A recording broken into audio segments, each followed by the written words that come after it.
Friends, రైతన్న ఛానల్కు స్వాగతం. ఆ రోజు నుంచి రైతు భరోసా స్కీమ్ను అమలు, అది ఏందనేది వీడియోలో తెలుసుకుందాం. ఇప్పటి వరకు మన ఛానల్ని సబ్స్క్రైబ్ చేయకపోతే సబ్స్క్రైబ్ చేయండి, లైక్ చేయండి, షేర్ చేయండి. తెలంగాణలో రైతు భరోసా పథకం అమల్లోకి రైతులు శుభవార్త అందనుంది. 15,000 హామీ ఇచ్చారు. ఈ ముఖ్యమైన నవీకరణ వివరాలు పరిశీలిద్దాం.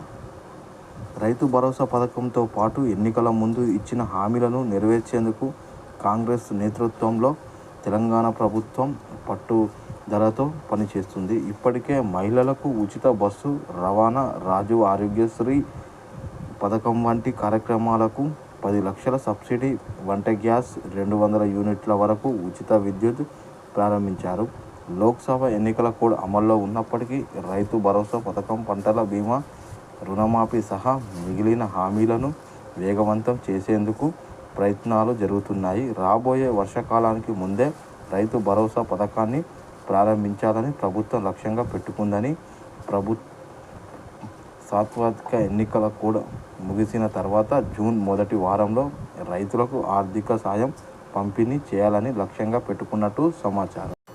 ప్రస్తుతం ఉన్న రైతు బంధు పథకానికి గణనీయమైన మార్పులు తీసుకురావాలని, రియల్ ఎస్టేట్ హోల్డింగ్ మినహా చురుగ్గా సాగే వ్యవసాయ భూముల ప్రత్యేకత రైతు భరోసా పథకాన్ని అమలు చేయాలని సీఎం రేవంత్ రెడ్డి తన ఉద్దేశపూర్వదించారు. 5 ఎకరాల లోపు ఉన్న రైతు అర్హత కలిగిన చర్యలు తీసుకుంటానని చెప్పడం జరిగింది.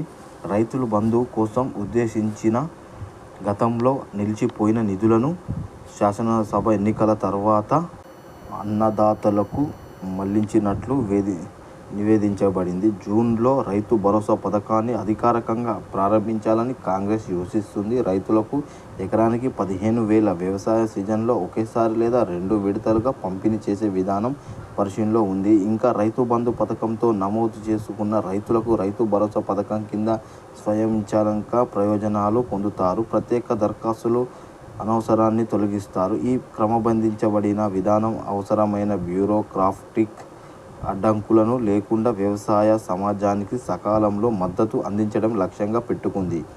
ఇప్పటి వరకు మన ఛానల్ని సబ్స్క్రైబ్ చేయకపోతే సబ్స్క్రైబ్ చేయండి, లైక్ చేయండి, షేర్ చేయండి, కామెంట్ చేయండి. జై జవాన్, జై కిసాన్, జై భారత్.